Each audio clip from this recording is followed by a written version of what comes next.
राजा। आजकल फोनवा कइल का सैया छोड़ दिहल ना। आजकल फोनवा कइल का सैया छोड़ दिहल ना। तो दिलवा कवन सवतिया संग जोड़ लिहल ना।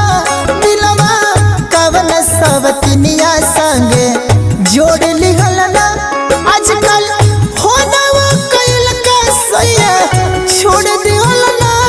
आजकल फोनवा कइल का सैया छोड़ दिहल ना।